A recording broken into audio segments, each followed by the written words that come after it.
Yes, welcome. I am back. I got sucked into a gravity well in the Chommel sector, but I am back on the podcast this week. It is Grant and I. For our YouTube followers, sorry we were not on YouTube last week, just on the podcast streams. Grant's good to see you, buddy. It was good to listen to the pod last week. I am so happy that we're getting such good Star Wars these days. This show, what an incredible episode! I just want to shout out this episode 7. Or we're going to be in so much trouble. Is the title of Skeleton Crew. So good. I'm so happy we get to talk about it, and I feel bad Adam's not here. I know he's in Niamos though, on a beach, sipping a greeny nog. So I think he's probably fine. Yeah, he's got the greeny one, so he's good. Yeah, I'm so happy we get to, jump aboard the pirate ship and go full pirate. Just talk about this story and talk about some of the connections that are in some of the books that we've read in the past couple of years at the High Republic books. We'll talk about that stuff, I think, towards the end. But just talking about this episode beat by beat is gonna be so much fun. It's gonna be a blast. It really is. I mean, it carries right out of last week. I have no notes on your podcast that you and Adam did. It was fantastic. I really went through all the things. The only other thing I guess I'd add is just they've traveled this weird line where they're not virtue signaling. Like, they're not beating you over the head with it. They're just sort of like people being good people and making nice decisions and following their own character arcs and all that stuff. And I don't know. It's a weird thing that I notice about shows. I don't like being beat over the head with virtue signaling of any kind, and I don't think this show does that at all. It's a weird way to start the podcast. I'm so stoked on this thing. Yeah, I don't know. It was just it was a really heartfelt, the second time I watched episode 6, the last episode, tears for the second half of that, and I was so into it. It felt so normal and so Star Warsy and so great. But yeah, everything you guys said about it was exactly how I felt, real classic 80s Star Wars in there. Yeah, I watched with my family, and then we were all just aghast when we saw some of the special effects, heard some of the sound design. It was just really just incredible stuff. We were amazed, essentially. It was great. Yeah. As an aside, I don't think I've pointed out the music much. We haven't talked about the music much in this show, but they're just doing astonishing things. I'm gonna have to do a listen, another watch through, and just listen to the music, because I'm sure it's gonna pop. I think Mike, not Giannino, Mike. I forget the Giancino is the score composer.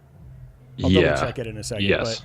But I'm sorry if I butchered his name, but he does this great combination of having his own motifs, his own little themes that he puts in here, flourishes that are very upfront, and then subtly mixes in I'm talking the John Williams track under it. He probably recomposed it and reconfigured it to fit perfectly, but it is they are nods to direct pulls from John Williams themes over the years, and just sneaks them in, right in there. There's a couple. There were a couple prequel era ones. I think it was the Droid Factory theme came in.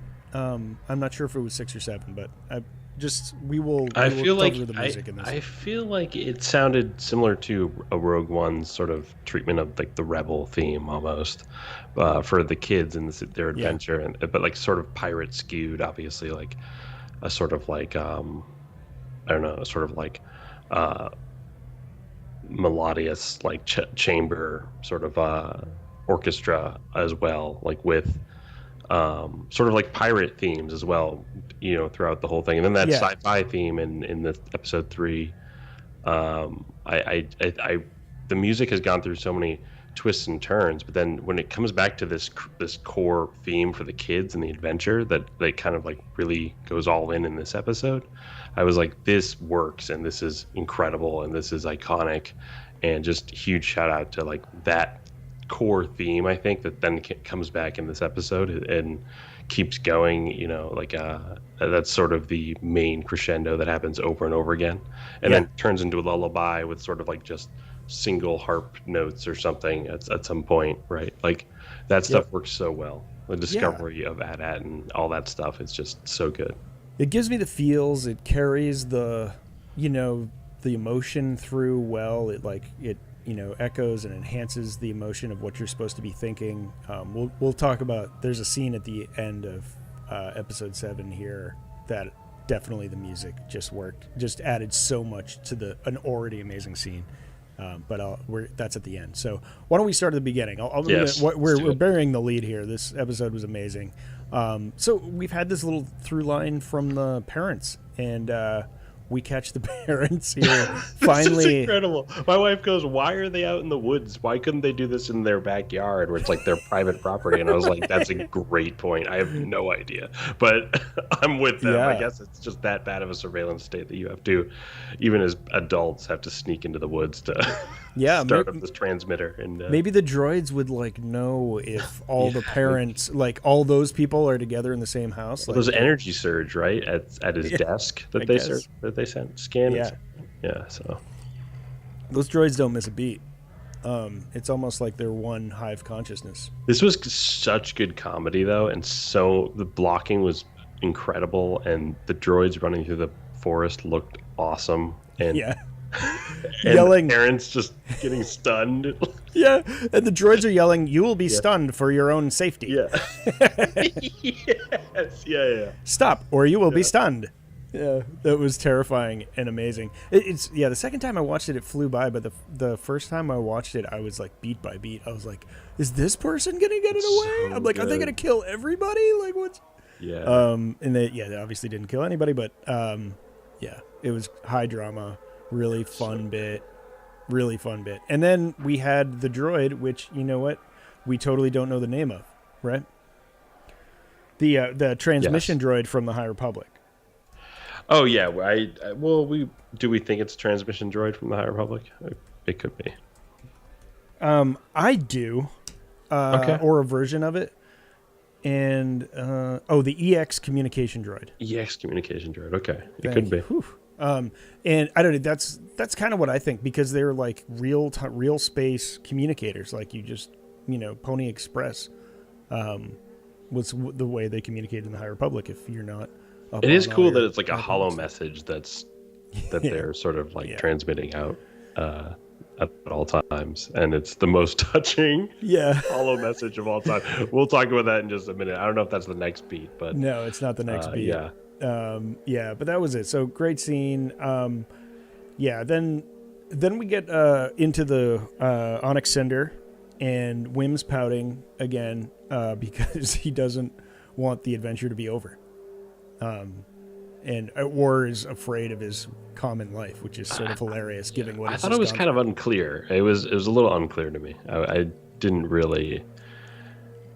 I guess it's that the dad is sort of cold and it doesn't and hides aspects of society from him, and or something, and then doesn't want to talk to him or spends too much time working, and there's sort of a divide, but there's also a tragedy in their life. There's some trauma. There's a lot going on that I think is like you could maybe do a whole season of sort of what's going on with just their relationship. I think it's pretty deep compared to all the other characters. All the other characters, you kind of understand what's going on with them and their parents, and then there's a lot more I think to discuss and explore with and his dad and that relationship. Feels like there's a lot there. So like I'm interested to see what they do in one episode with that, because it's almost like it's just like I feel like this is all set up for like them having a great relationship and then like more story or something. I don't know, or something. I definitely felt that. Also, I'm glad you brought that up. But I mean, I think on its face, it's just like it's more that like Wim's life isn't going super great at the moment. Is the way I interpreted it. He's gonna fail his exam. He's gonna end up being like whatever the lowest rung on the totem pole of AT-AT is. And he's not gonna be a Jedi, and he's not gonna be. It just seemed like that was more. But you're right. Like there's definitely some stuff going on with him and his dad. I mean, we know he was like cold, and it's just like go through the routine. He's just grinding at work, and there's no mom, and there's just like, I think, he just doesn't have poor Wim, man. I felt for him, but it is funny in contrast to the fact that he'd rather be risking his life, falling through trapdoors and like pirate vaults, than just, going through a nice, safe life without war. Yeah, especially in Space Modesto where he lives. Right. I loved that layout. Right. And all great. those pirates in the ship are like, that's exactly, we want Space Modesto. We want it right Yeah, now. they're like anywhere that's safe because Yeah. we're wanted on 12 seasons. Exactly. So yeah, and then we go to the pirates there. They are they beat the Onyx Cinder to At-Aten. And we really get this sort of like third person point of view on the planet. So what did you think about At-Aten? I thought that was I loved the sort of giant green gaseous sort of like planet that was just there before the pirate ship when they arrive. And I was with Jod the entire time. I was like, it's definitely inside there, and I was like, I agree, it's definitely inside there because it's gas. Like it looked gaseous. So like I was like, you could probably go into. I mean, it's spherical. It's got a gravitational center, so you're like, I mean, maybe it could just be a gas giant, I guess, but I was like. But I love the Quarren pilot that they send out there. It was instantly one of my favorite pilot sort of moments in Star Wars after that. And I was like, the scout who's... Yeah. And we already know... Who's probably the most loyal and, I don't know, probably talented like fighter pilot that they have. And he's just trying to be, by the book as he goes out and, he approaches the sphere, but tries to be tactical in a sense. And they're like, just go into the sphere. And then he goes in and he gets electrocuted and dies. We know that guy. And I was actually, I don't have the name here, but he was one of the ones. He's the one that like wanted a kelp farm, and Jod offered him like a whole ocean. He's like, what if you could afford a whole ocean? That was the dude. And so we like know his background. He just wants to be a farmer. And then he gets too brave, and it's like Glurb or something. Yeah, it's. I promise you, it is like it's such a good name. I'm telling you, it's this show is way too good. The pirates are incredible. Like there's a grand with an eye patch, I believe. Over one of the eyes. Oh my god.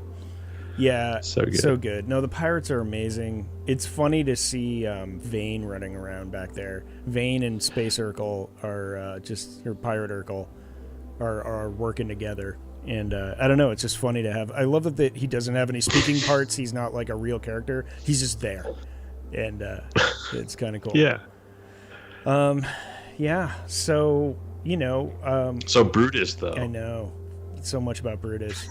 So, I mean, that whole scene with, like, he's getting spaced, everything was great in that. Being spaced and going to the airlock, if you have a fear of that in sci-fi movies, this episode is up there in the upper echelons of, like, oh my goodness, like, the idea of just going out in this, like, just getting spaced is not awesome. It's so interesting when you sort of, like, explore it in a way that, like, you show maybe the airlock first empty out, and then the audience is like, oh, that's terrible. Like, it would be terrible to get sucked out into space, and then Jude Law's thrown out in there, door shuts, guy has finger on button, and like it's just the tension was incredible. Yeah, they've been working the tension real well. Like even that first scene where the hot potato, like you said, with the message droid was like, I was on the edge of my seat that whole ep. Yeah. The hot potato scene, the hot potato transmitter. Was blocking, just the droids, like everything. So good. Lee Isaac Chung was the director for this one. Yeah. Pretty good stuff there. This is standout episode of the season so far for me. Yeah, but no, I did love that Glurb scene. We got the actual like the real Star Wars in the cockpit cam, like low cam, shooting back at the fighter pilot, which we haven't seen yet, and it's pretty cool. Even I think we had like side shots of the X-wing pilots. Like we never got the like classic X-wing pilot view, but we got that for who we're calling Glurb now. So that was his name's Glurb. Yeah. I'm pretty sure. Great. Yeah, that scene. Brutus then Brutus then sends Jod. Well, no, it's they were about to space him, but he realizes. Then the kids show up, right? then Jod pulls it together. So so I don't know. Then he puts it together. The ship's the key, et cetera, et cetera. They do the tracking, the like classic tractor pull scene, and hilarity ensues, and they see the beacon. But I had a question for you.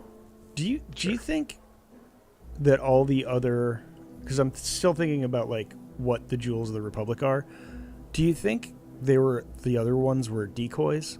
Because there's a line, and Smee has a couple bangers in this one, SM-33, and he calls it, he's like, the real treasure planet was inside a storm, and the way he said that, I was like, I wonder if it's like a little bit of a shell game. He says that, and then Brutus is like, we're entering the storm, and I was just like, oh, they're really doubling down on the word storm to describe this barrier. Yeah.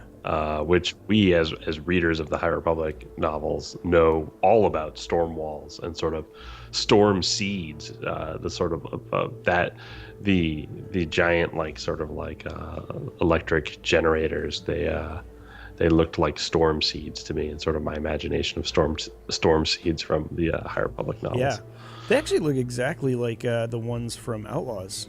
There's like these beacons that they use, but they're like traveler beacons, but it's a really similar design. They don't do anything in Outlaws. They're just, I think, communications beacons or something that just float around out in the space. But no, I agree. I definitely got High Republic vibes. It'd be very interesting if this is a derivative of the Storm Wall.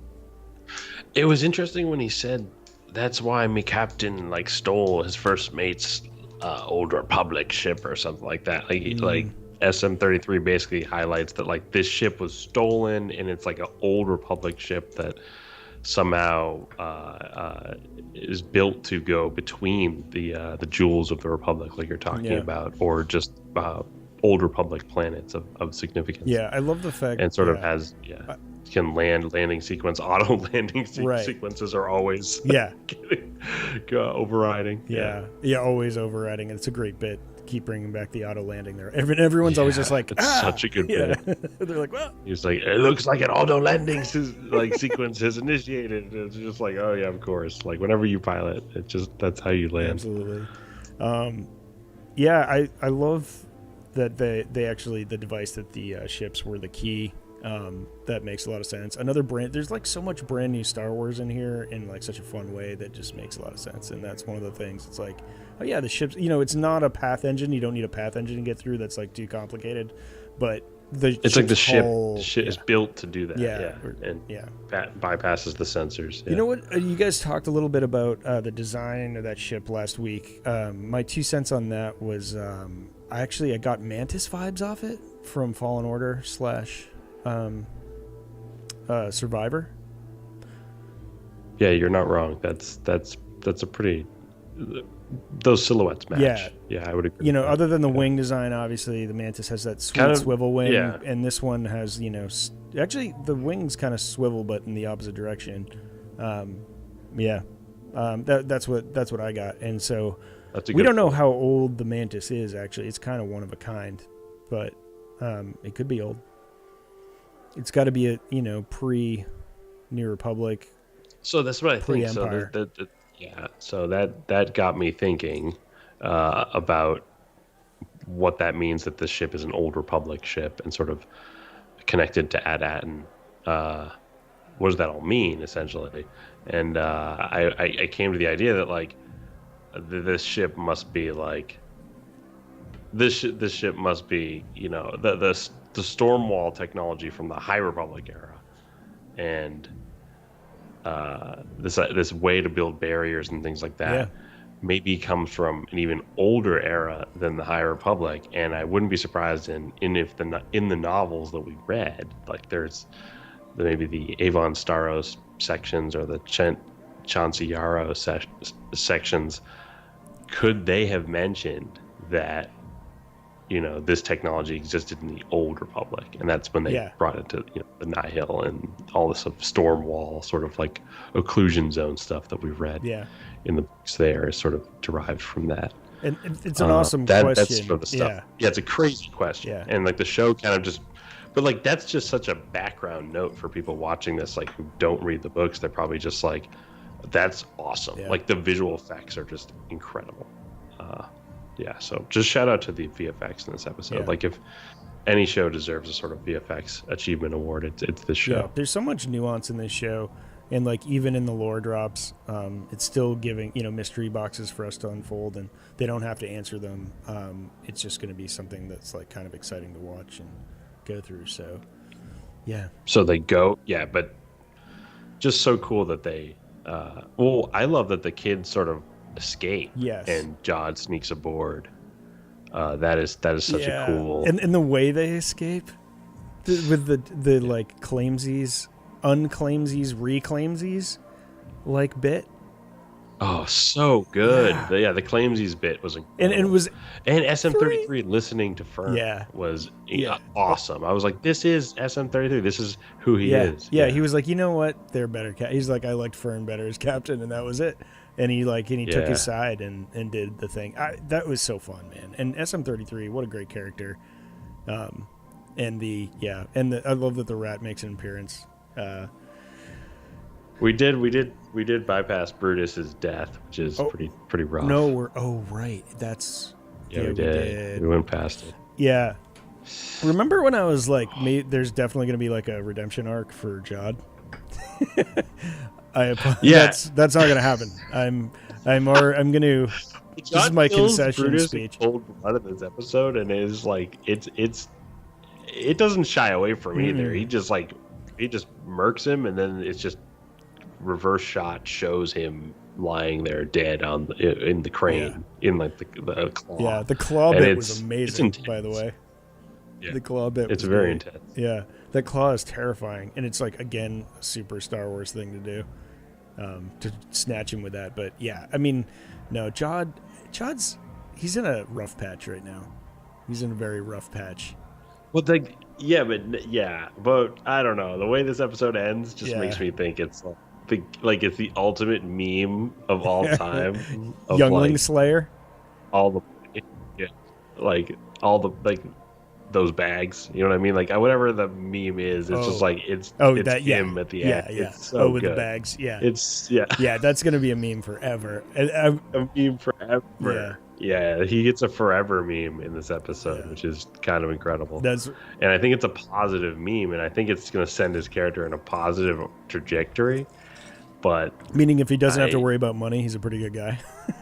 Yeah, I honestly think that. I don't know. That could be what it's about. I don't know, but to me, it feels like he's just gonna. Oh, I don't know, because the security system on the planet, and what they have going on there with all the droids. I don't know if he can. Oh man, there's a line. There is a line. A droid's gotta that lightsaber is gonna get some use. Oh, that would be because, I mean, there's a line later. I'm just gonna say it because it makes sense here. Supervisor, he's like, that's better than dealing with a droid. And I was like, oh, you had to go and say that, didn't you? I mean, it's definitely going to be, Wizard of Oz is going to be a droid, right? Like we heard the supervisor speak in this episode over like a loudspeaker. Okay, but the supervisor's the supervisor's voice, right? Human voice. It sounded like John Cleese. Yeah. I was very excited. It's like, is this what I'm like? John Cleese? Definitely someone. We talk about this all the time. Someone doing a Cleese impression, at the very least, if not John himself. But I would hate for them to waste him on just like that. I want him in a full Star Wars. But remember the crab droids? The trash crabs. Sorry. They had the Dio voices, which I thought was going to drive you guys crazy, but you didn't even mention it. I like Dio. Adam's Adam. I think. Adam. I'm surprised Adam likes it. I think it's kind of cool. I love that they use that again, and they have like very simple human speech. And so like I'm just wondering. I think a droid can have an emulator. I mean, that's the curtain, right? Is the human speech. I do think that is the best commentary you could do with the show. Is that like it's basically like this automated, money factory, capitalist sort of government that's run by droids, and it's essentially this eternal loop of just generating money and following procedure, but it's actually just leading to nothing and just money creation, but there's no economy outside of the planet. Yeah. And Yeah, I mean, so we're jumping ahead of ourselves now, but I mean, should we just go down the rabbit hole, or do you want to back up from here? No, I think we covered Brutus's death. I think like we can move into the planet now, and that their Right. ship, basically the kids and Jod sneaks aboard the kids' ship after a sort of like fight Right. with SM-33. SM-33 gets cut down by Jod. Yeah, and this is after The lights. after we hear the message This too. The is kids hear the message, and that's important.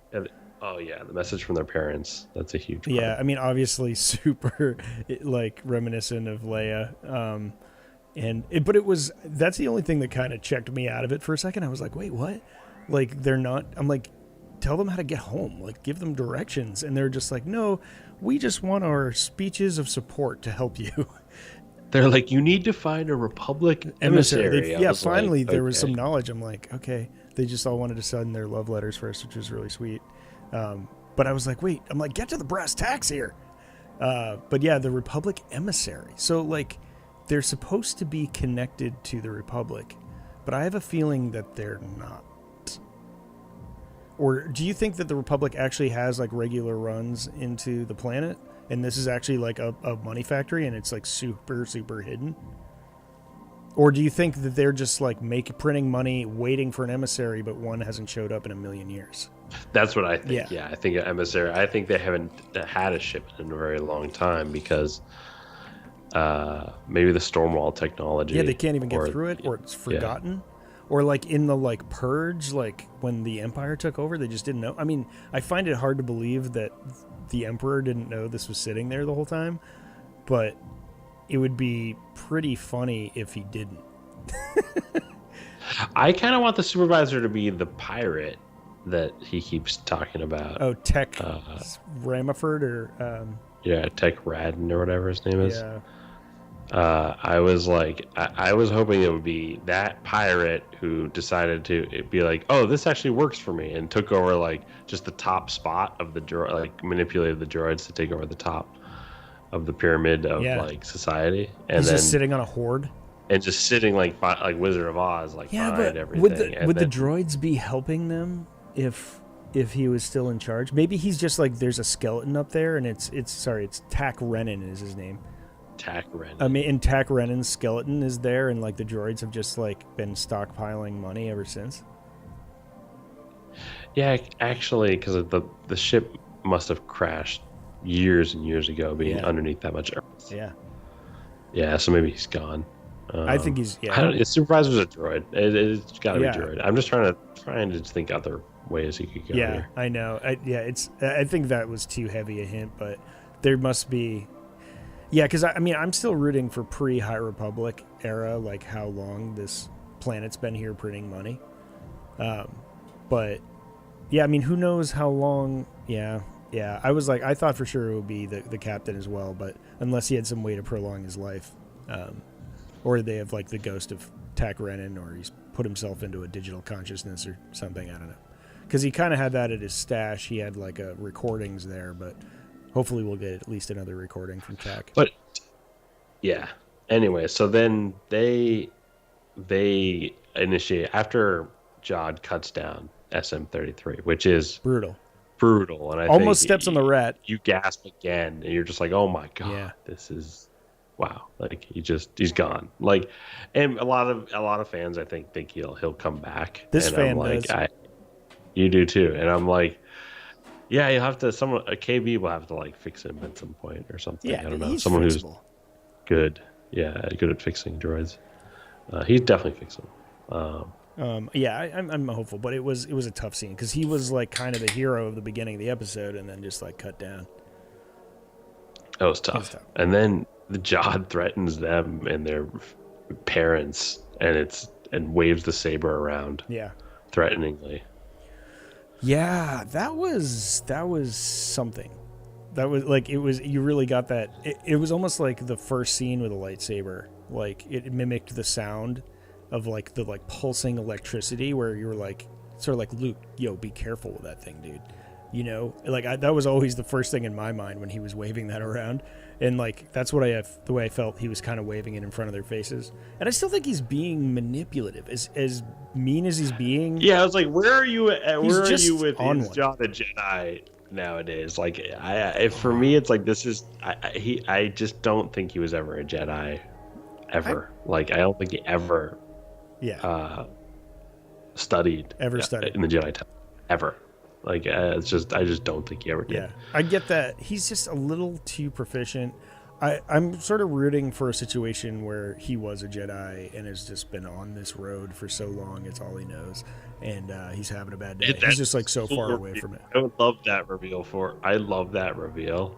I just the morals in this episode. I was just like, wow. Yeah. Like, and then I don't know. I didn't get the waving the saber around. I was like, I almost wish he just like forced through it, like 3 feet away from himself, stopped it, pulled it back, and was just like, if you try to run or something, and just does that, and then like that's it, and then be like, whoa, he uses the Force and a lightsaber. That's scarier. Yeah, but I don't think it was supposed to be that scary. I think they were trying to do like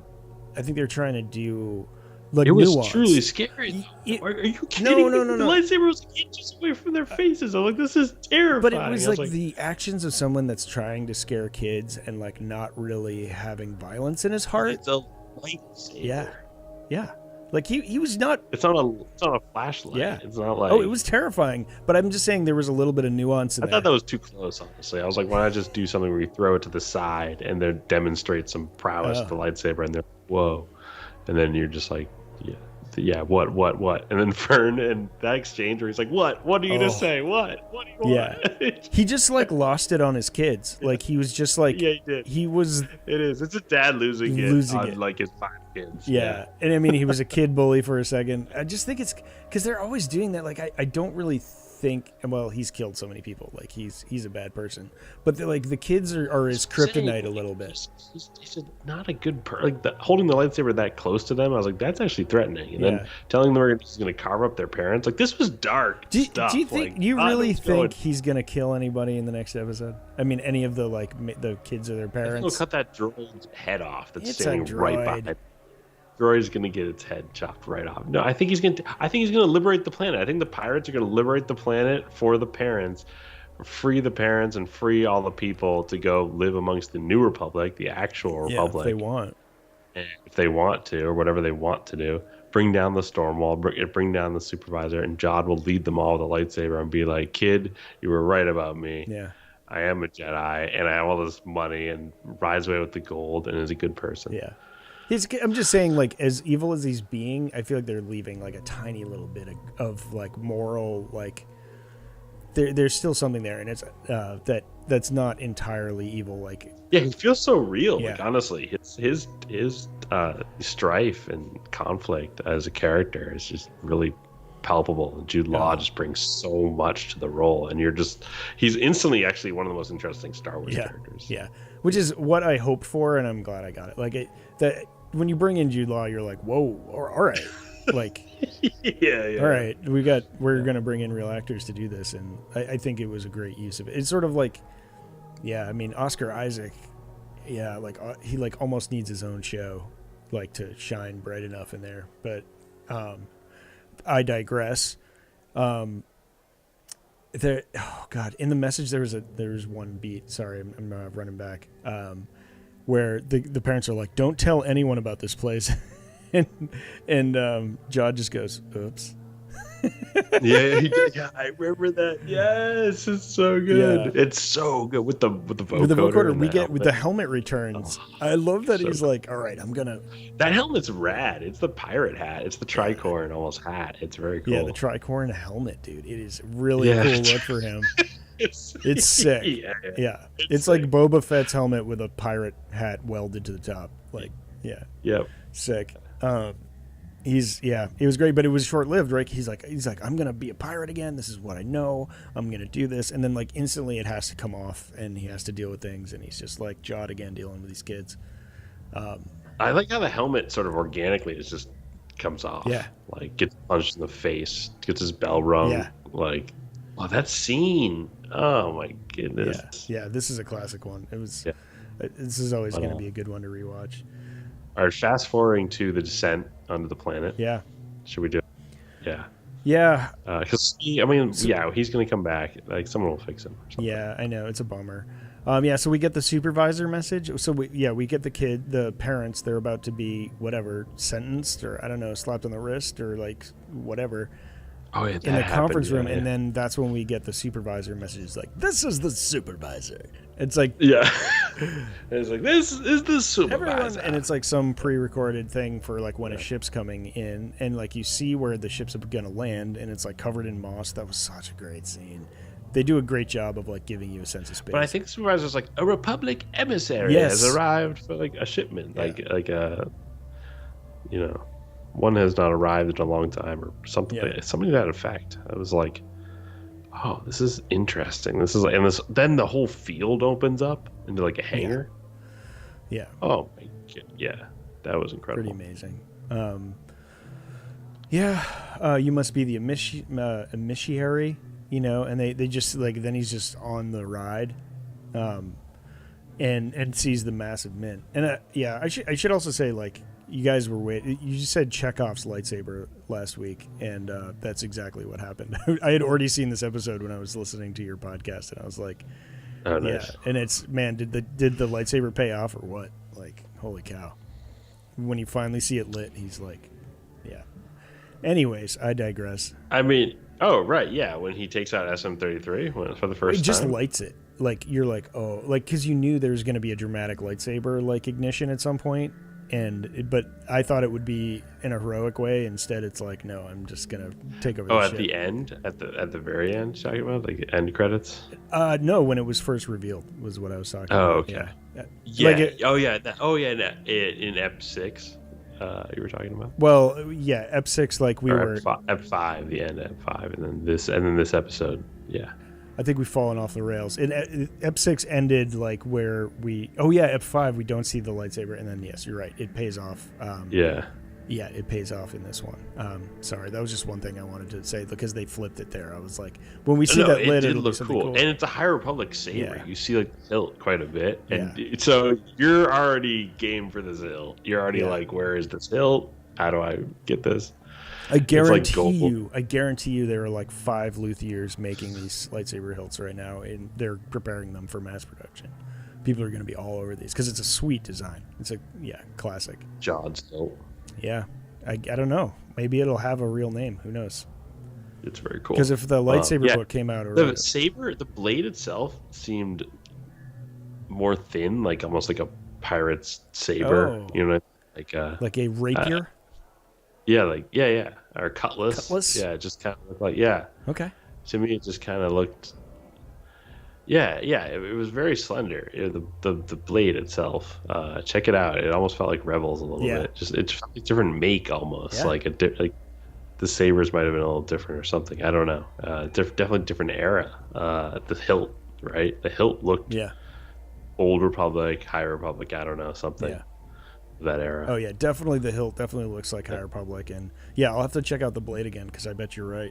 It had its own power, but it was like, it sounded amazing. It was like a classic. It did have an interesting sound, right? Yeah. Like it was a more high pitch too, and the blade a little bit more. It sounded a lot like Luke's and Obi-Wan's sabers to me. Like I think they tried to go like, this is as core. Do you love blue? Do you love blue for Jod? Is that? Yeah, I do. I do love blue for Jod. I don't know what color Jude Law's eyes are, but if they're, I think whatever color that is, that's what his saber should be. I think green's the best color. We've talked about this. Just like for some reason, green is just, I don't know. It's my favorite lightsaber color. But I think green is interesting because like you see a lot of blue, so when someone's green, you're like, oh, this is interesting. They got the green crystal. Yeah, blue is the most basic. I think we see a lot of them, but. After I don't know, Petronaki Arena, it's like blue. Everything's 50-50 blue-green. I feel like which is wild because it gives you a sense of how rare like gold and and like purple. It's again, that's a product of when things were made and how much of a certain color they were going to do. Yeah, I like blue for him. I think they're just like, oh, this was a great Jedi's High Republic saber that this poor pirate is using. But there's more to be told about Jod, and I hope they give us more. But if they don't, and they're just like, yeah, figure it out. Like, I don't know what he was. Like, I don't know Jod's history. Like, that'd be kind of funny too. If they're, you don't know if he was just a guy or if he was a Jedi or what his whole deal was. I thought he says he's like, I've been hungry since I can remember, and I was like, what does that mean? Like, was he always a starving orphan? Like, was he not a Jedi? The Jedi are given rationed food in the temple, I imagine. Like, I think he was talking out his butt. I think it was just like he was just pouring it on thick, giving a performance for his crew. And I think he could have been lying through his teeth on that whole time. So that's the whole thing, is I felt he was one step ahead of all the pirates the entire time, and there was almost no threat from Brutus and everyone, because he was always like, no, that's the key, is the key to get in the like that ship is the key, like, to get in the planet or whatever, and like all this sort of stuff, and like buying more time. So we see him use the Force. Do you think so? When Brutus gets snatched, he takes off his handcuffs with the Force binders. The binders. I'm sorry. Right, in front of his crew. And did you get the sense that was the first time he had done that in front of the crew?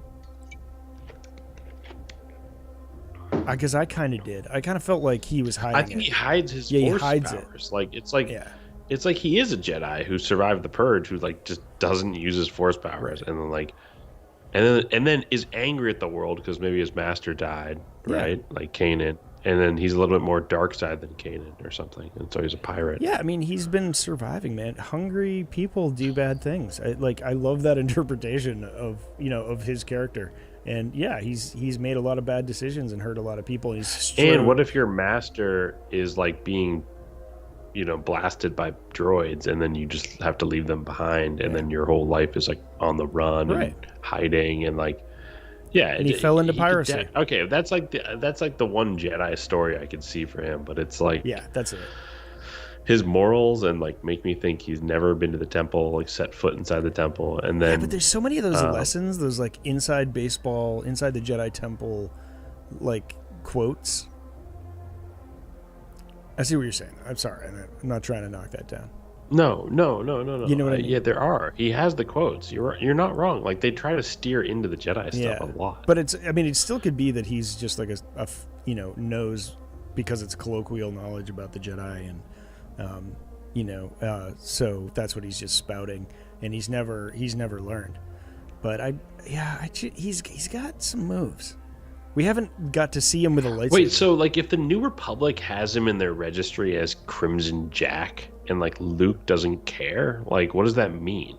Like, and this is a Force user? Like, I guess he's not. Right. If he was a Force user, he'd be tagged by the Republic, or he'd gather more attention. Yeah, I think he's never used his Force powers publicly as a pirate, so that it's not known. So he's just a common pirate. Okay. I think. And he changes his alias on the daily, so... In fact, I'm not even sure what his crew called him. I didn't have the subtitles on. But, like, once he was, like, had the helmet back on, they called him Captain something, but I don't think it was, like...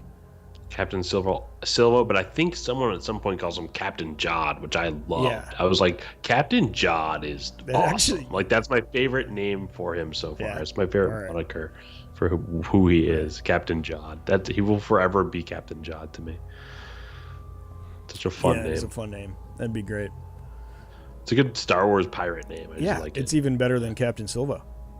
Yeah, I like Captain Jod quite a bit. All right, so let's get to the Mint, because like we're down there. He gets taken. We're burying the real lead here, which is deep underground. Yeah. massive factory, and I think we got a little bit of. Episode 2. Did you feel threatened with all the droids on the platform, and like them exiting the ship, and then all the droids leading them down in the elevator, and like sort of like the ship landing on the landing platform, it being a turbo lift that goes just down into like a vault. You know what I mean? Yeah. But while the droids are there, that I was kind of like, this is kind of eerie. There's a lot of these weird droids just standing around, like they're guiding them down. I was like, this is a trap. It just felt like Huge trap. Yeah, and I think Jod felt it too. He's like, because he's like, Jod. Leave the kids on the ship for their own protection. Yeah, so Jod turns into a hero. So, anyways, I just want to talk about how much I love Jod Nanawan as a character. Yeah. Like, after this episode, I was like, okay, this is just secure Jude Law is like maybe one of my favorite characters of the last decade in Star Wars, to be in the Star Wars story. And just when he starts having a bad feeling about going down to this vault and sort of coming up with, a narrative to get through all of this as this Republic emissary getting a shipment or whatever he needs to do to get vault access and move forward. And it's so you're with him. He's our hero again. Yeah. In like a weird way, where he's the villain, he's the hero, he's the villain, he's the hero, and you're kind of like you kind of want him to succeed, and you're rooting for him when he's dealing with all these droids, right? And it's so different from everyone else because everyone else runs away and the droids stun them, and he has a fighting chance. We know he's a lightsaber. Like, we're excited, like this, and we know he has the Force. Like, a droids, you can just throw droids around with the Force, essentially. I know, it definitely feels prequel-y, like with him on a platform. He's very anti-droid. He's very anti-droid. He's always about shutting droids down, and he knows how to shut droids down. And he was always very proactive with SM-33. He was like, SM-33 is very dangerous. I need to take control of that droid. And but he's also very helpful too. Yeah. But I mean, it took a while to build up his trust. Yeah, it definitely it felt like they were battle droids, and they're like, we're going down now. He's like, I want to. They're like, nope, we're going. This is our protocol, and we're, it's like almost like they're being guided. This is what makes me think he's going to liberate the planet. This is what makes me think he's going to be a hero in this final episode and liberate the planet. There's no more worries as long as he gets off the planet with all these riches, like as much as he can. You can't even fit. Like that, it's like when you. What I loved about this episode is I think it showed you just more currency than you've ever seen on screen in anything ever, and that's just based on sort of like what it looked like and how it was packaged, and it was just. The vault was. I think I called this. I don't want to give myself a shout out here. That's never in a good favor. But it's like, I did say, I was like, we saw nothing in the beginning. Like the first graphic is nothing. Just one credit. Eventually, have to see all the credits. Eventually. Yeah, that would be great. That was all the credits. It really was. Honestly. The basic dude in me was like, just fill your starship that you have. Run it up and do as many shipments, as many runs as you need to do between your ship and there, and and play it off. But he keeps trying to drag that giant ship through the I don't know. I mean, I guess he really does stand by his crew, and he wants something for them. I'm surprised. One of those pallets would be more credits than you could ever spend in a lifetime. I know. That's what I'm saying. Like, there's enough for everyone. Yeah, but at the same time, that would be robbery nonetheless. If this is some sort of planet has some sort of contact with the New Republic, who knows what's going on with this planet? It could still be a money printing planet for someone, in a completely legal sense. I want to talk about two beats real quick. One sure. is as the droids are talking to him when they're down there, they sounded like Kaminoans to me, the way they talked. It had that like Kaminoans guiding Obi-Wan through the clone factory like voice. It's like, yes, and we've been producing these credits. There are 1,189. Do you get the quote, the reference there? Instead of 1138, it's 1139. That's amazing. And they 1,139 vaults that are all like 10 football fields, like as big as that. It's like 50 Costco warehouses on top of each other. And then so anyways, that whole the vault opens, he sees all that, all the credits, and then he's not casual at all. Instead, he just like rushes over to one of the carts. Not rushes over, but just kind of staggers over. Staggers over to it, falls to the ground, like pulls one credit out like Jenga, and then it just comes a flowing. And then that image is I think the meme That's of the all meme. time. Because like as it was It's the happening, I'm all like, time. put your face in it. Put your face in it. Yeah, That's what I do. he And he does. does. He's like, ah. Yes, it's Oh, incredible. but yeah. So like him leading up to that scene, they take their time so well in this, and it's like it's actually I think it's in a couple of frames in one of the promos, the trailers for this, but it's like him underlit with gold as his face is like on the level as the palette, and then that's when the music starts, and it's this really chaotic music. It's like crazy. It's like this person has lost their mind music, and then you just watching Jude Law's face because he's like front and center, go through the range of emotions of like everything he's done to get here, and then finally like arrive, and then just like see, I think the families don't care about the credits. No, they don't. I think just the droids do, and so they're like, let's liberate this planet and like destroy the droids, let these pirates have a good share. Like, we have they could just take 1 volt's worth of credits, and we still have 1138 volts left. As much as it rips my soul out of my body to say this, I feel like the treasure is the administration, though. The like checks and balances that just keep that that society, that middle class society thriving. It's like a middle class utopia there. People just sort of, they all have beautiful mid-mod houses. They have everything they'd ever want. They don't want for anything except for like status, I guess. There's like no real difference between any of the jobs. They want to be there. senior analysts. Yeah, they're all accountants at the end of the day. They're all like financial like planners, and they don't even know why they're crunching what numbers. But like maybe I don't think there's any end users, so it's like I don't even know if they're necessary. That's why I don't understand if it's insulated. How does the economy function? Is it just like, maybe it doesn't? Maybe they're just doing math problems and they don't know the larger picture, and the larger picture is like, I don't even know why they exist there. Maybe they have a function on that planet, but if it's droid controlled, which is what I'm leading towards, it's like, why do the droids keep the humans around? Because the humans are the workers. But what work are they really doing? And the droids are just security. And the droids. But the droids are making the money. All this money. They've printed all this money for the Clone Wars. Maybe you're saying Kaminoans, like reminded you of the Kaminoans, like could have been for some sort of savings for some sort of. I think it's way older than that. But I mean, it's obviously a mint, so this is like a mint planet. But I'm wondering, do you think they just need to have some human like accountants on hand for like the functions that the droids can't do? Because as far as the making and distributing of the money, that's all done by droids. Why do they even need humans? Do they need a team of accountants there to disperse the money and interface with the Republic, even though it hasn't happened in potentially centuries? You know what I mean? Are they just keeping them fresh with like exercises? I don't understand. I really don't understand how the planet has an economy if it doesn't trade outside of its system. Like, I'm confused. Is it just like, I think it's self-sustaining. Yeah, it prints money. That's it. Like, that's all it does. Yeah, I mean, they've got to make food, right? Because no one goes in or out of the barrier. It felt like when the ship landed, and that's an old Republic ship that SM-33 hints at.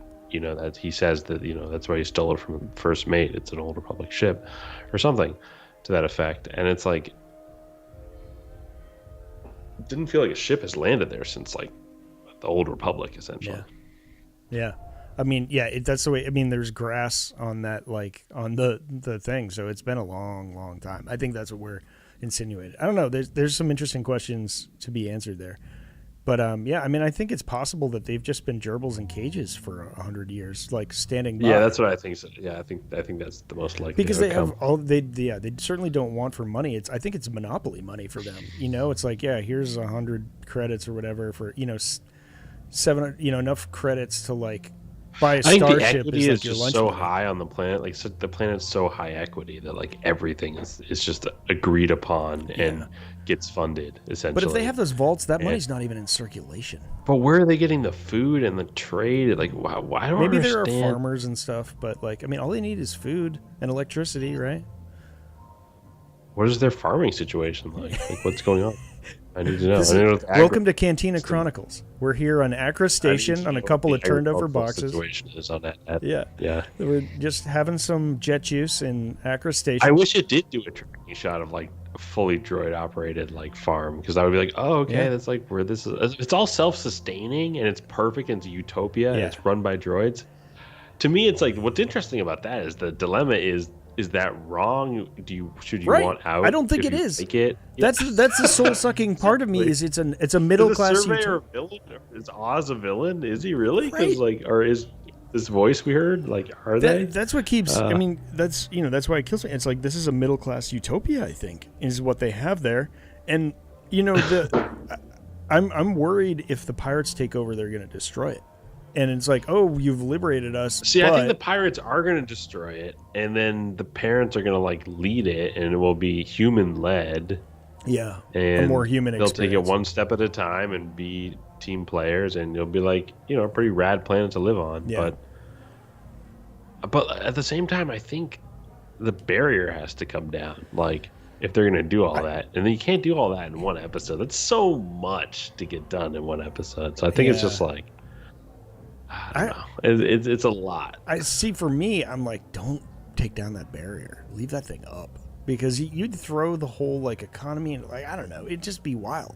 And like if it's open, then it's just going to get plundered by pirates, and like there's not even enough pirates to plunder all that plunder. There's too much booty.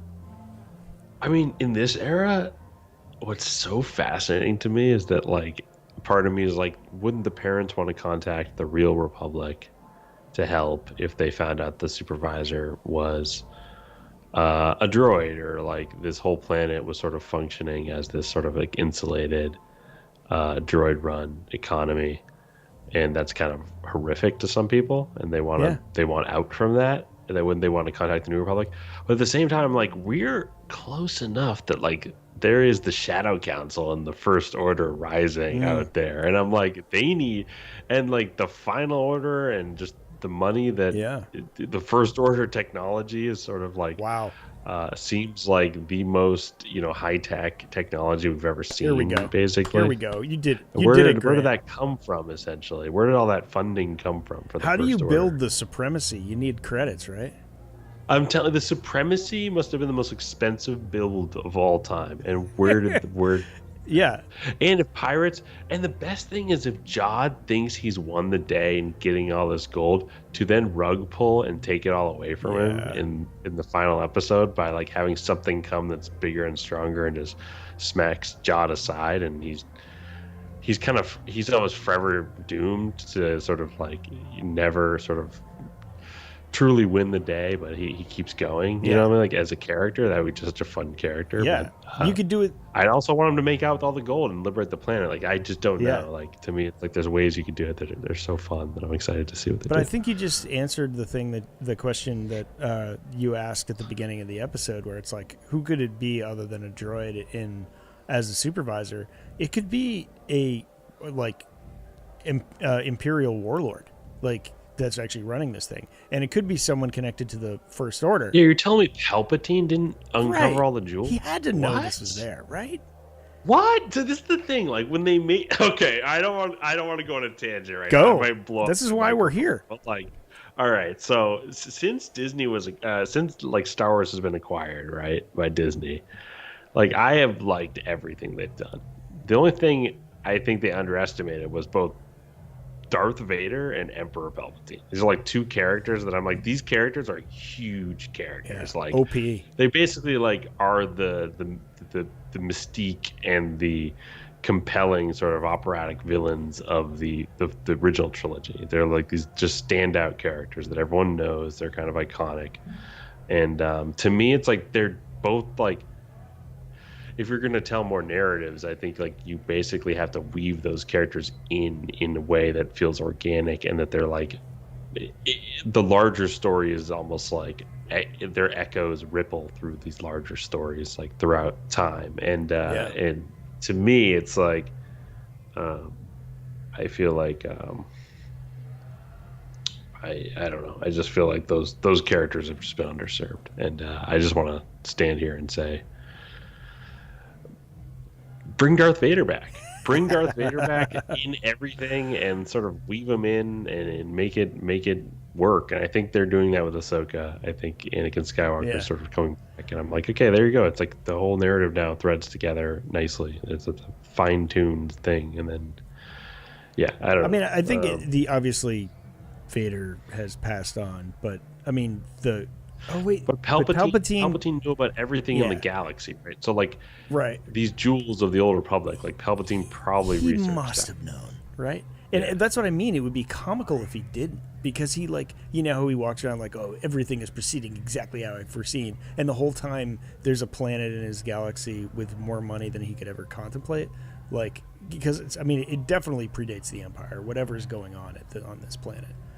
You know, they're still calling it the Republic, so it's got to be before the Empire ever was a thing. So did he miss it, or is this, you know, part of Operation Cinder, or the First Order, you know, that led into the Final Order from him, where he had this little stash that was protected and it was going to fund the next fleet? I mean, that makes a lot of sense.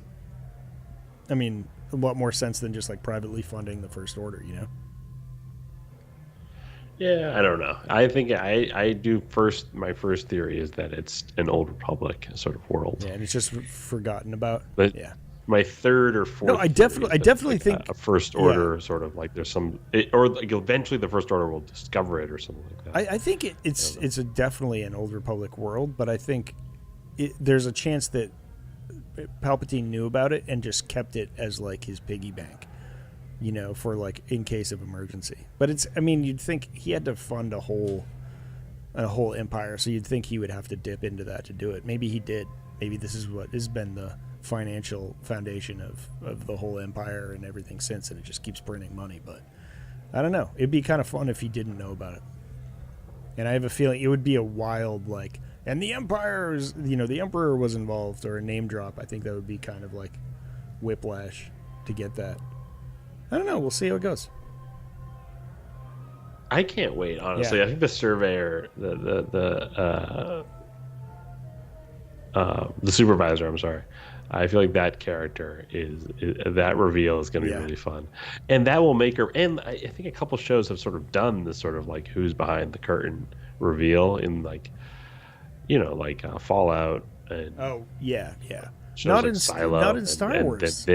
And then Wicked, and then you know, like just the Wizard of Oz, you know, meta, like the fandom is huge right now. You're right, and I feel like this reveal will be big. Hopefully, it's like they've done a great job with Jod and sort of exploring him. I can't wait to see what they do with the Supervisor. And if the Supervisor, if the people empathize with the Supervisor's endeavors to, like, keep this sort of thriving, you know, middle class, like, alive. Like, then they wouldn't want to go against him. But if this is a droid and this is some sort of like weird scheme and the people want to free themselves of it, they would side with the pirates. You know what I mean? So it's like, it kind of like there's a two-way flip here where it's kind of interesting to me, where it's like, but like, do you think I kind of like rooting for Jod? Like, I kind of like Jod as a character. I like, that's my note. My note is just more Jod, and like however we just Jod out of this thing where he's a hero and we're kind of behind where his you know, tailwind just giving him steam. Like, if that can be the situation towards the end, I will be revving my fist, popping, just going crazy. My son will be doing the gritty. We'll just be it'll just be like the greatest time. If we get Jod riding off the sunset and it's with a starship full of credits. I'm telling you, it's like, if that's how they end it, I'm here for it. And I'd be very excited if Jod gets to be heroic. That'd be a very Captain Jack Sparrow, right? Or would he be? Like saving the day, or like taking out the robots, and then escaping with the money, and just like, ha! Getting the money, and then winking to Wim and being like, adventure is real. And then gets electrocuted by the barrier. Explodes. I hope they don't do that, or it's like he only makes it out with like 5 credits, and he's like, ugh. And actually, That's what makes me think like the planet's gonna melt or something. I'm like, he's not gonna get these credits. It's gonna be like the Force is like, no.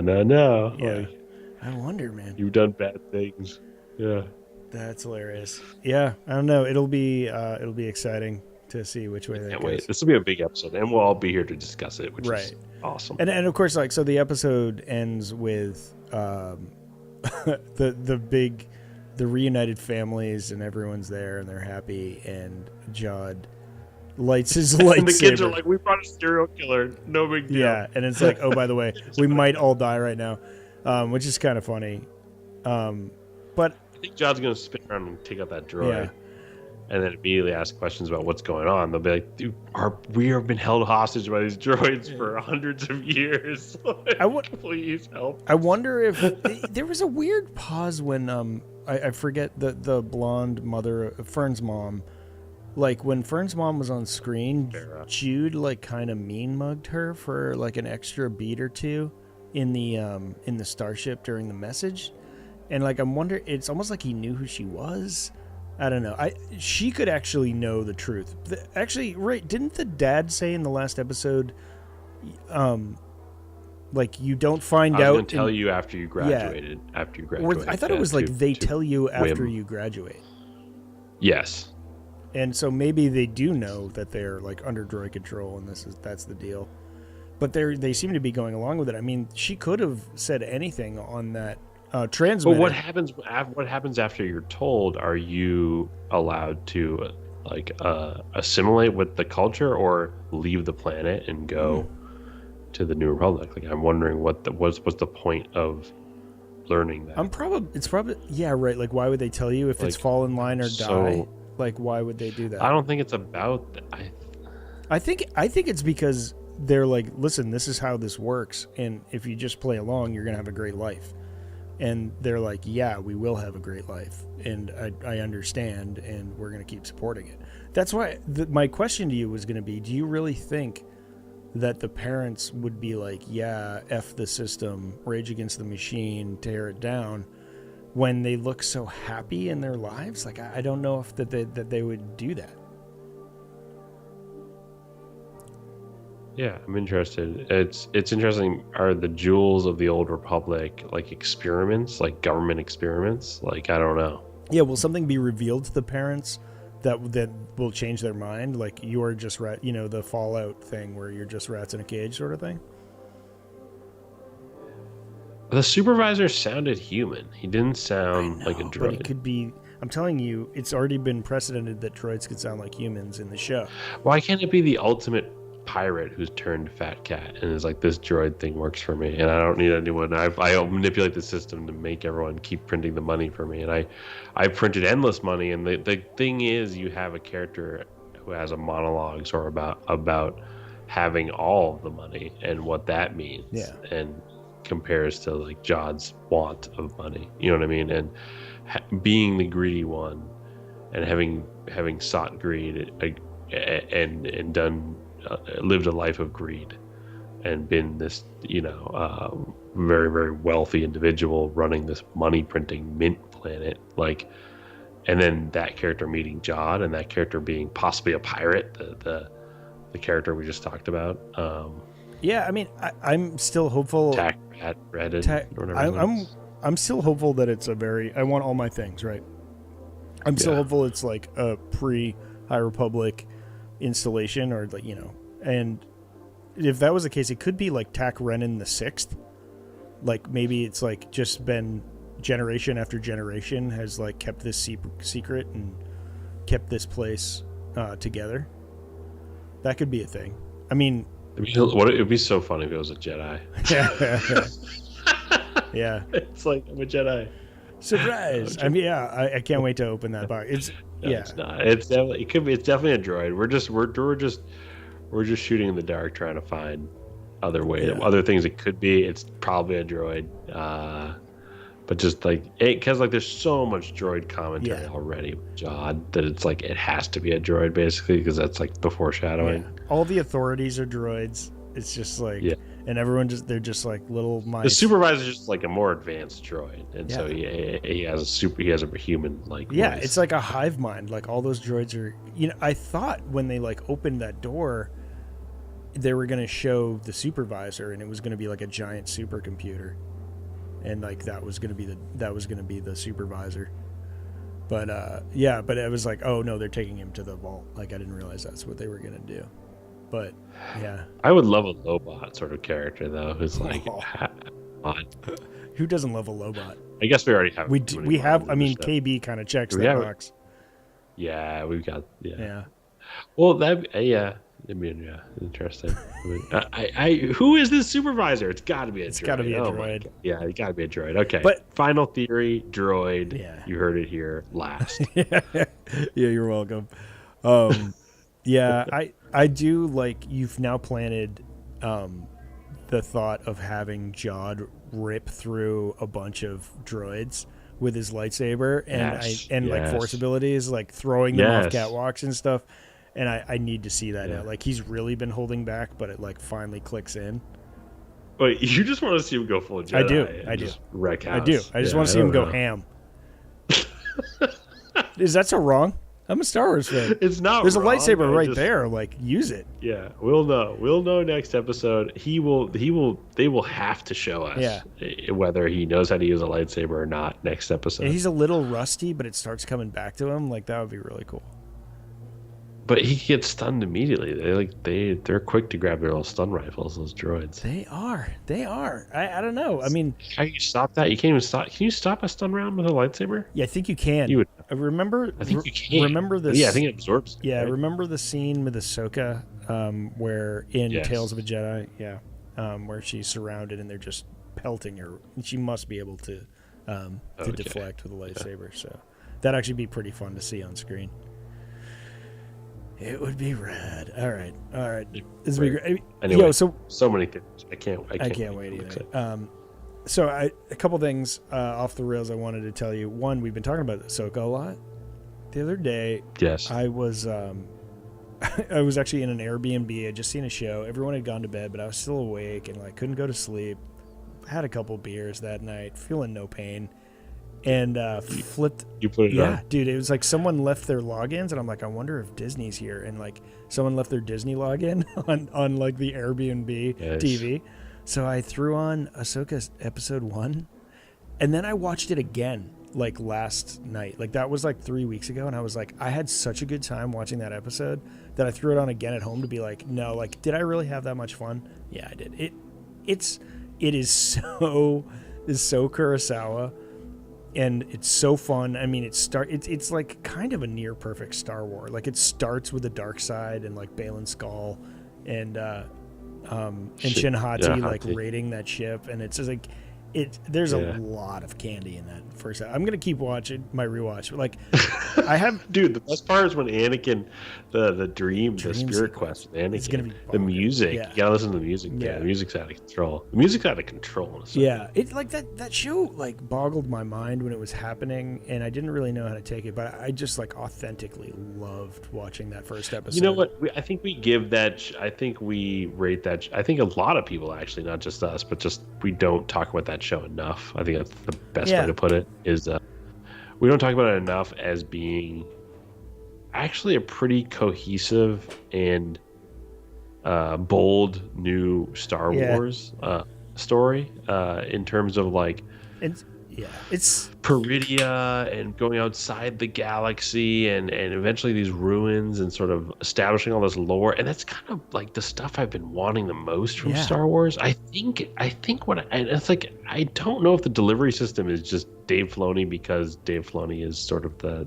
tapped new guy, sort of like authority on all things Star Wars creative, and it's and lore essentially, and lore building and world building essentially, and lore crafting essentially. He's the czar of the whole narrative. And so it's like, and then you're getting a narrative from someone who's like you're saying, sort of the master of ceremony when it comes to moving forward in the galaxy in terms of establishing new concepts, because he knows the old concepts so well. that's sort of the storytelling you want from Star Wars as a sort of someone who's been into Yep. it for the past few decades and been ingesting all the different stories, and you were there in the dark times reading some of the expanded universe stuff. You're kind of like, you just kind of want to see some new concepts occur, and you kind of want to see it done from people who know the lore incredibly well. And so Ahsoka is sort of like, these are Boken Jedi with our like Balin Skull and Shin Hati. These are essentially gray Jedi. This is the first like Jedi. They are gray Jedi. Yeah, cell swords. These are Ronin, like not Ronin, but like you know what I mean. They're just traveling. Captain Jod is a gray Jedi. That's what a gray Jedi looks like. Yeah. Yeah. He's the definition. Yeah. But yeah, Ahsoka is definitely. I mean, the thing that surprised me was how stylized it was, like in a really nice way and really pleasing. Like it wasn't Rebels. He did something different with it. He did lean Kurosawa. He was trying to like go for that classic samurai feel, and I think he's pulled it off. And the music really played well. Like I loved it. I mean, maybe it's because you kind of like know what to expect when you're watching it, but it's great to watch with headphones. If you have headphones on or you have a nice surround sound system, like it's just the music slaps.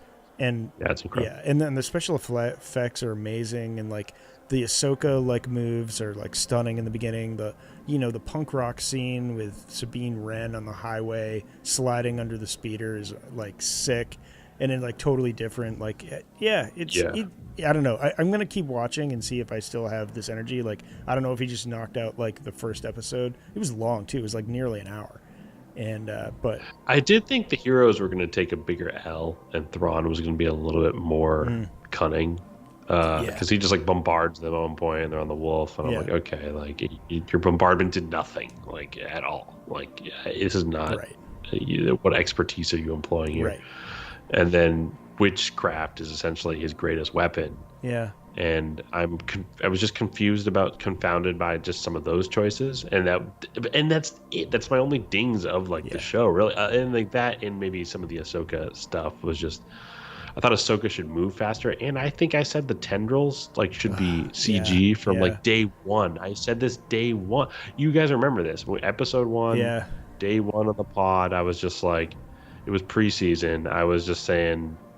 Those tendrils, like the Leku, they should be CG because it would just lend to her performance so beautifully. There's a scene where her and Harrison Dula are walking away, and both their like foam stupid like tendrils are just flopping around, and you're like, no, like it's like they have there's like no jiggle. They're like don't even look real. There's no. They look like they have stuffed animals on their heads. Yeah, they look like stuffed animals. Yeah, it's just stupid. It's a huge problem. Yeah, and like I guess it's like I guess like the people in the Video Village didn't care at the time, but I was just like, needs to get.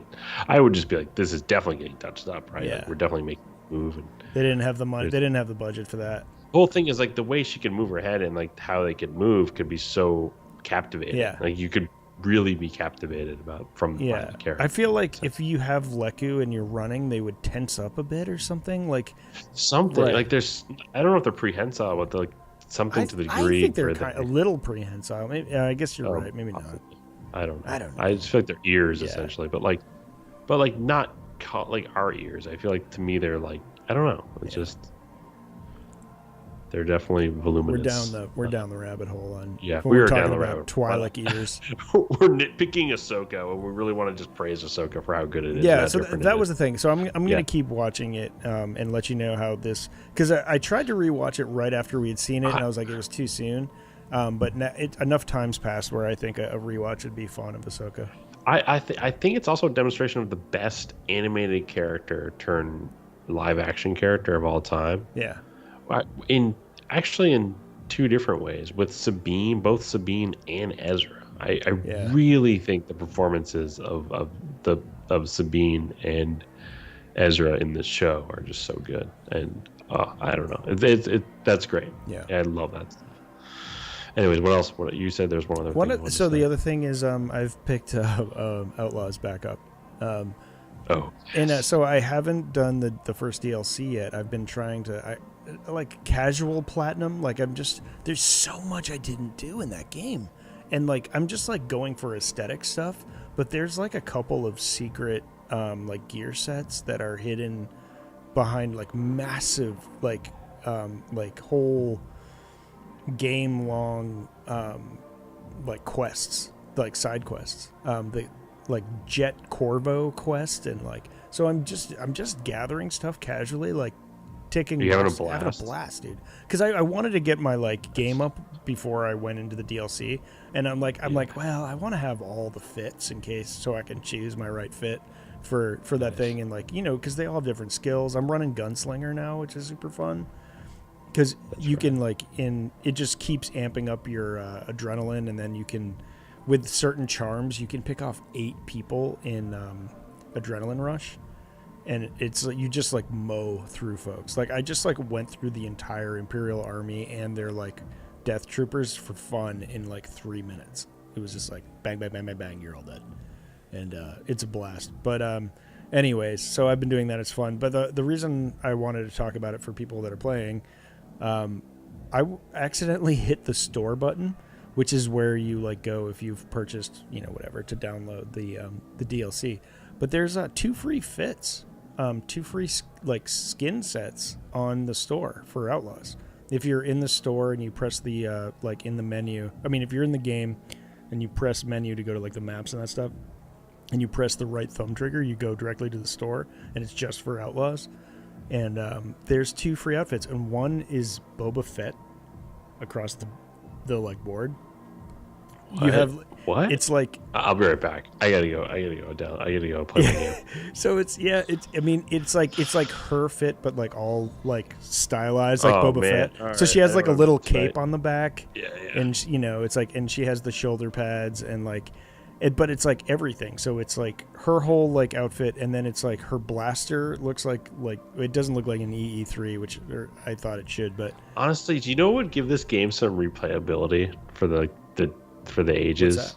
Is if you sort of, I guess if you ever got to the lowest sort of reputation with one of the cartels, like they would put a death mark on you, and then it would be like a randomly like RNG sort of like it's Bosk, IG-88, Boba Fett, or Zuckuss are coming after you, or like are coming to get you, and like it's a like different mini ship bosses. That comes, does a strafing run, and then lands, and then they come on foot and try to get you. Like, and you could just that's just like 4 different distinct scripted moments that you just do, but it's random. And the cartels hire a random one. You don't know which one it is, and then you have to kind of like go through that. Dude, that would be endlessly fun. I would constantly like. I'm afraid to ruin. I have excellent rep with all of the cartels, but I have to do the thing where I think I take out one of their main cruisers to platinum it, and I have to do it for every cartel. So I'm like, oh my poor. Yeah. But it's like, if I knew I was gonna get Dengar throwing grenades at me and firing his like DL like 16 at me, I would do it just to see, like, just to get offed by Dengar. Like, that would be amazing. Or Bosk, or like, and then like these little mini bosses come like find you and kill you. That would be amazing. That would be so good. Maybe Chrysanthemum. Oh, Chrysanthemum. Uppercuts you. You get 000 and BT1 like just rolling up on you, and you're like, oh, hi droids, and they're just like murder. I would love that. That would be so great. I would love it because it would just be like you could maybe just use your speeder and get away from them, but like the option is go back and like see what they're like cinematically as you fight them and stuff. Oh yeah, I mean you could, but it would need to be really hard. I'd want it to be really hard. Really hard. Yeah, it's really really hard. Yeah. And but like the same thing, like if you get captured by the Empire, it's like you get thrown in jail. They take some of your money, and you get released. Like, I think it should be like that. You die, you end up the last place. Maybe they steal whatever money that you have on you or something, and that's sort of it. I don't, like low stakes, but like this game usually is. But it would be fun to engage in that. Anyways, it's been a blast. So the second outfit is weird. It's called Cartel Ronin, and it's. I already love the name. It looks like none of her other outfits. She's in this like tank top affair showing off all her ink. She has a bunch of tattoos, one on like her shoulder that you never see. Mm-hmm. And then it's like this sash and these flowy pants, like and she's like like she's new money. It's like new money. Yeah, that's cool. And so there's like skins for, same thing with the Boba Fett. There's skins for the Trailblazer and your speeder. And with the Boba Fett one, you know, you have like the trinket on the, or not the trinket, the thing strapped to the side of your speeder. You can have Boba Fett's helmet strapped to the side of your speeder, which is so dope. But this one, like with the Cartel Ronin, it's like it's a bunch of sprigs of like some like flowers and stuff that you have that like smell good. Like you're like living the good life. And it's like, I don't know where it comes from or why they have it, but it is a dope fit. And it's just like, it's the I've made it fit. And, you know, it's just a skin. Like, all right, I'm going to play right now. That's just. But yeah, check out the store and get those two things. They're free. Oh, and then they had one for $5, which I didn't spend on, but it's the outfit from Endor. She has like an Endor fit that you can buy. No one wants that outfit. Nobody cares about the blotchy camo. Yeah, and it's like a mini cape. It like only, so it's not like a stupid poncho, which like I would want a stupid poncho, you know, if you're gonna really do it. But yeah, I guess if you're on a Kiva for a while, it works for that. But yeah. Anyways, I'm not spending $5 on that. That is good. Yeah, as much as like I do love finding them. But yeah, there's like the Disruptor kit, which I had to find, which was fun. It's like a ion pulse like outfit that just like you can just use ion pulse the whole time and kill people with it, and you just like melt droids, and like with the grenades, it's just stupid. You're just like ion pulse man, woman, and that one's And then I'm currently doing the Jet Corvo thing for to get the full Rogue fit. But I'm just enjoying playing the game, man. Just like puttering around my 4 systems and finding, you know, treasures that I haven't seen before. I have like 35,000 credits. I don't even know what to do with them anymore. But I'm like fully kitting out all my gear. I'm getting ready for Lando Calrissian, and I'm playing some Sabacc too to get my cheating game up for that. Nice. Yeah, that's always good. Yeah, I love Sabacc in that game. I could play that just for fun. Yeah, just to play a little mini game. It's great. It's a fun mini game. It's a good time. All right, buddy. I think we did it. I think we did it, man. Thanks everyone for listening to us today. We'll talk to you next week. We'll have Adam back, which will be great to have him here, and we'll be talking about the finale of Skeleton Crew. So that's going to be great. Thanks very much. We'll talk to you next week on Cantina Chronicles.